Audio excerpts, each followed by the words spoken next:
Ce ne sont plus des cheveux, ce sont des serpents d'ombre, nés de son propre désir. Elle crie en appelant à l'aide, mais rien ne répond. C'est alors que la voix murmure en elle. Nourris-nous, nourris-nous, restez jusqu'à la fin, pour découvrir la suite.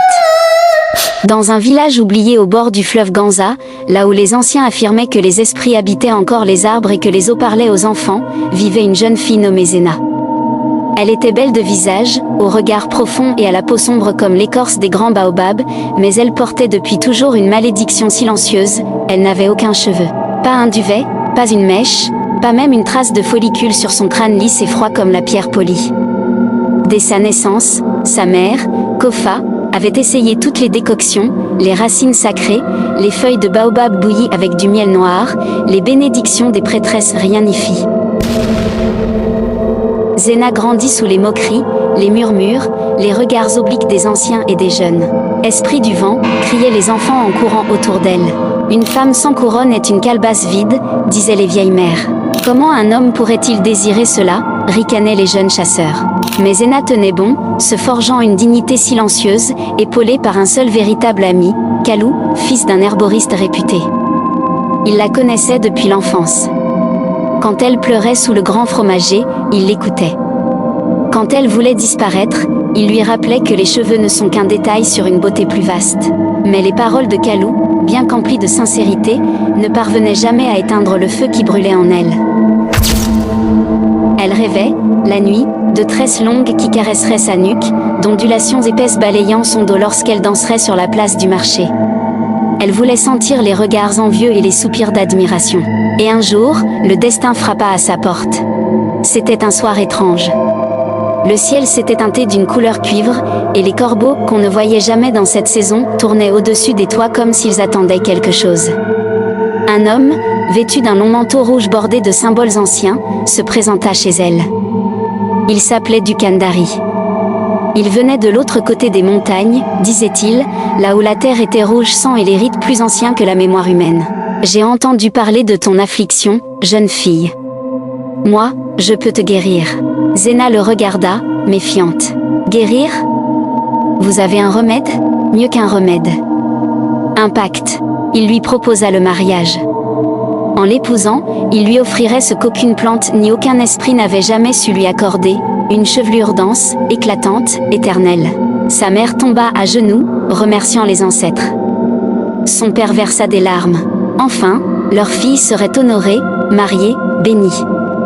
Enfin, le poids de la honte serait levé. Zena, hésitante, sentit malgré tout l'appel irrésistible de son désir le plus enfoui. Et elle accepta. La nuit de ses noces, Duka la conduisit dans une chambre obscure, parfumée d'encens et de résine noire. Il lui tendit un petit pot en terre cuite, scellé par une ficelle de poils humains. Bois. Et au lever du jour, tu renaîtras. Zena porta le liquide à ses lèvres. Il était chaud, épais, amer. Sa langue se raidit. Sa gorge brûla.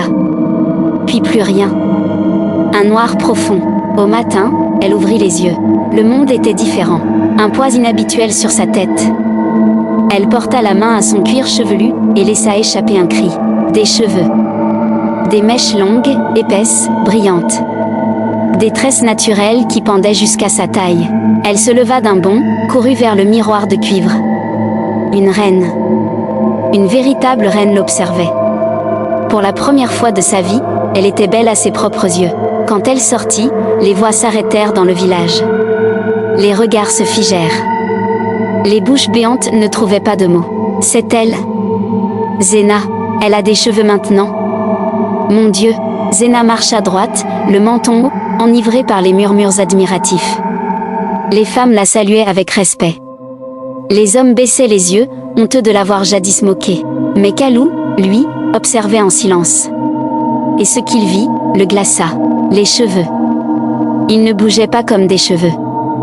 Même sans vent, ils se soulevaient lentement, se tortillaient comme des serpents autour de son cou, de ses poignets, de ses chevilles. Il voulut la prévenir. Il s'approcha. Zena, quelque chose ne va pas. Elle lui lança un regard tranchant.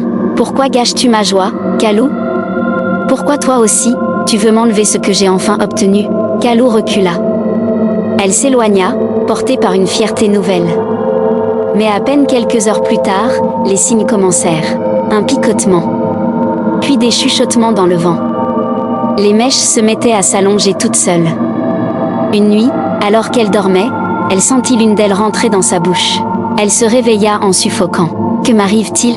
Dans le miroir, ses cheveux formaient des formes humaines. Des visages. Et les voix chantaient. Nourris-nous. Nourris-nous. Les jours suivants, les phénomènes s'intensifièrent. Les cheveux de Zéna grandissaient à vue d'œil. Chaque matin, elle en retrouvait de nouveaux autour d'elle, traînant jusque sous la porte, rampant jusqu'aux fenêtres, s'enroulant aux meubles. Et surtout, il murmurait « Ouvre-nous la chair, donne-nous à boire ». Les sons n'étaient plus dans sa tête. Ils vibraient dans les murs, résonnaient sur le sol. Parfois même, elle les entendait rire. Des rires d'enfants, suivis de hurlements de douleur. Une nuit, elle se réveilla en sentant ses cheveux étouffer une poule vivante. La pauvre bête s'agitait, enfermée dans une tresse serrée qui se refermait comme une main.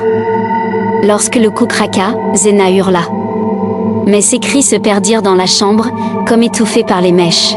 Le lendemain, Duka entra, un sourire cruel accroché au visage. « Tu t'habitues, j'espère. » Zéna recula, effrayée. « Qu'est-ce que tu m'as fait ? Je t'ai offert ce que tu voulais, des cheveux si vivants qu'ils ne mourront jamais. » Mais leur force a un prix. Il claqua des doigts. Deux hommes entrèrent, traînant un jeune garçon et une vieille femme ligotée, les yeux fous de peur. « Voici leur nourriture. Ils te rendent belle, mais ils ont faim. » Toujours. Les cheveux réagirent aussitôt. Ils s'étirèrent, sifflant, palpant, goûtant l'air. Ils fondirent sur les victimes. Zéna ferma les yeux. Elle ne voulait pas voir. Elle ne voulait pas entendre. Mais les cris entrèrent en elle comme des lames brûlantes. Quand elle rouvrit les yeux, il ne restait qu'un silence poisseux. Et au sol, des pièces d'or. Duka les ramassa, le regard brillant. « Grâce à toi, je deviendrai plus riche que les rois. » « Tu es un réceptacle parfait, Zéna. » Elle tomba à genoux. Elle voulait hurler. Elle voulait mourir. Pendant ce temps, Kalou ne dormait plus. Il rôdait chaque nuit près de la maison de Duka, observant. Et ce qu'il vit une nuit d'orage changea tout, des villageois enchaînés, emmenés dans la maison sous couvert d'obscurité. Il s'enfuit en courant, le cœur glacé. Il frappa à la porte des parents de Zéna, haletant, criant. « Elle est en danger. Elle n'est pas heureuse. Ce monstre la retient. » Le père de Zéna, pris de panique, convoqua les anciens du village. Ils se réunirent dans la cour du temple sacré. Au début, ils doutèrent. Mais le nom de Dukandari faisait frémir les vieilles mémoires. Ce nom, n'est-il pas celui du ritualiste des terres rouges ? Celui dont les 5 femmes ont disparu, il y a des années ? Les anciens, vêtus de pagnes de cérémonie, prirent les talismans, les encens sacrés, les racines de caïbo et les cornes remplies d'eau bénite. Ils marchèrent jusqu'à la maison maudite, suivis par une foule silencieuse et inquiète. Ce qu'ils trouvèrent dans la demeure les marqua à jamais. Zéna était recroquevillée dans un coin, le visage livide, les yeux cernés, la bouche desséchée. Mais ce n'était pas elle qui dominait la pièce, c'étaient ses cheveux. Une mer noire, mouvante, couvrant les murs, le plafond, le sol, comme un être vivant. Et au centre de ce nid de cauchemar, des visages humains formés dans les mèches. Des visages qui pleuraient, hurlaient, riaient, murmuraient. « Il faut faire vite !» cria le plus ancien. Ils formèrent un cercle. Ils entonnèrent les prières sacrées dans la langue oubliée des ancêtres. L'un d'eux versa l'eau bénite sur le front de Zéna. Les cheveux hurlèrent. Oui, ils hurlèrent. Une cacophonie surnaturelle, semblable au cri d'un millier d'âmes torturées. Les mèches se débattirent, cherchant à étouffer les prêtres. Mais les chants ne s'arrêtèrent pas.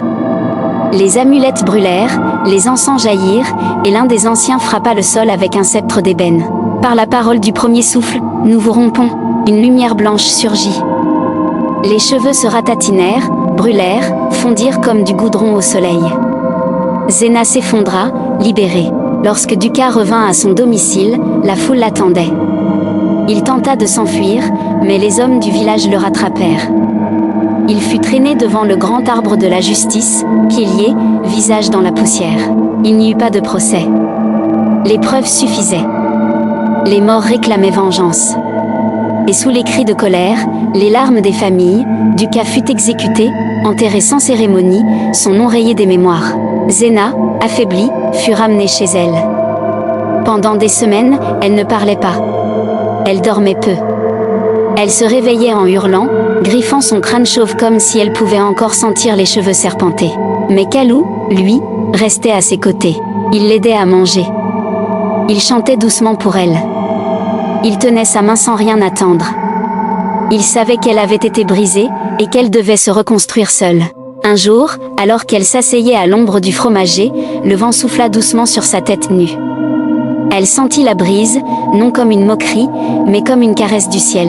Elle tourna la tête vers Kalou. « Je suis désolée, je t'avais sous les yeux, et je ne t'ai pas vu. Tu n'as pas à t'excuser, Zena. Tu es en vie. Tu es libre. C'est tout ce qui compte. » Elle lui prit la main. Et pour la première fois depuis longtemps, elle sourit. Zena ne chercha plus jamais à faire pousser ses cheveux. Elle vécut avec sa tête nue, fière, sage, apaisée. Quand les enfants lui demandaient pourquoi elle n'avait pas de cheveux, elle leur répondait « Parce que j'ai quelque chose de mieux, un esprit libre et un amour vrai. » Morale de l'histoire. Il n'y a pas de beauté plus grande que celle qui naît de l'acceptation de soi. Le désir mal placé peut nourrir des monstres. Mais l'amour sincère, lui, ne demande rien d'autre que la vérité de l'âme. Merci d'avoir suivi cette histoire jusqu'au bout. Si ce n'est pas encore fait, pense à t'abonner et à activer la cloche pour ne rien manquer des prochaines histoires. N'hésite pas à parcourir la chaîne pour découvrir d'autres récits touchants et captivants. Merci encore pour ton soutien, et à très bientôt.